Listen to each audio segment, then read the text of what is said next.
All right, joining us now for reaction to this and other top political stories, of course, senior editor at The Federalist, Chris Bedford, and Democratic strategist and Fox News contributor Leslie Marshall. Thank you both for joining us on this Saturday afternoon. You know, when it comes to big tech, there's actually a fairly significant amount of bipartisan agreement that something needs to be done. There's a little bit of difference as to why motivations, Democrats, Republicans have different ideas. But it seems to be that there might be some common ground to be found here. Where is the common ground, Leslie? Can we find it despite the differing motivations the parties might have? Oh, definitely. I think that this is definitely an area of bipartisan agreement, especially when it comes to protecting consumers and especially when it comes to monopolies, although not illegal, clearly violating the Sherman Antitrust Act. Here's the deal. It's interesting that Republicans are agreeing with Democrats on this because you're talking about more government control. You're talking about, slapping people on the hand in a sense for being capitalist, right? Which is, capitalism is king to the right.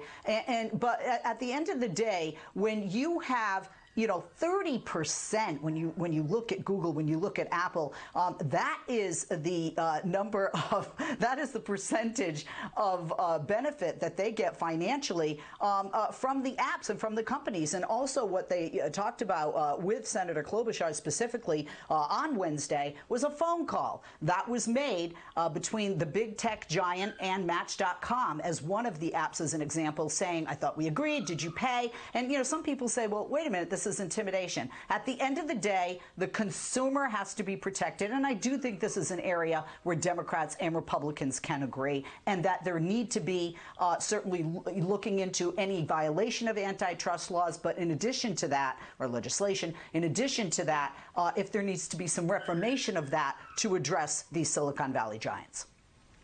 So, Chris, I think I caught you nodding your head there for a second, so maybe there is a little common ground. But one of the things that conservatives and Republicans have raised when it comes to big tech is the tempering or the silencing of conservative voices. So Republicans and conservatives might be coming at this from a different angle. So where do you see the collaboration and the success when it comes into reining in big tech? And Leslie had one point there where she made about big government. What is fair to these companies as well? And I think that's exactly the place where a lot of Republicans were kind of woken up from their maybe knee-jerk philosophical alignment with sometimes business worship and not realizing that there's a real danger in power, whether it's in government or power that's too much in the hands of private businesses that are even less accountable to the voters in government. The app stores that have been created here and have been targeted this week as part of these hearings, that's a great place to go because this is about among the most influential technology on the human mind that you can invent. It's actually changing the way people think.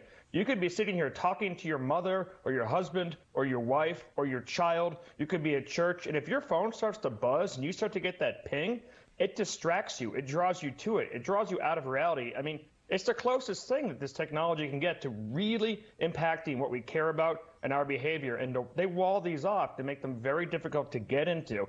And then when you saw Amazon Web Services and then Apple and Google come together all at the same time to target Parler and say, we're not allowing you in here. And by the way, that evidence was never actually shown for why this happened.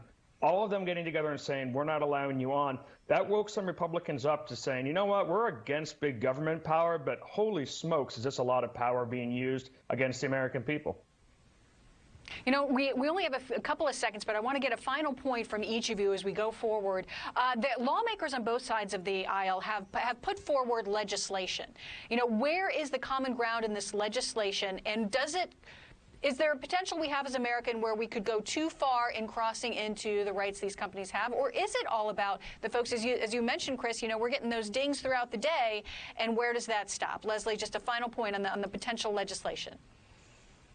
Oh, well, first of all, private companies, the First Amendment doesn't apply to them. So when you talk about censorship, legally and constitutionally, these private companies have that. But I think where the line is that the Republicans and Democrats meet, again, is consumer protection. And not just consumer protection, but protecting smaller companies than the bigger companies who are having to pay these very large fees, like I had mentioned, 30%. And that can hurt small businesses. And, of course, those costs can can trickle down to the consumers. And again, you don't want monopolies in this country. You don't want too much power, whether it's in private businesses or in politics.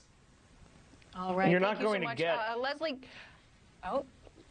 Oh, We have you're about not going to 5 get them seconds, for Chris. censoring So sorry. people. Exactly. It's going to be for collusion. That's where you're going to nail them. All right. Leslie Marshall, Chris Bedford, thank you so much. We really appreciate it. Thanks for your insights on a Saturday afternoon.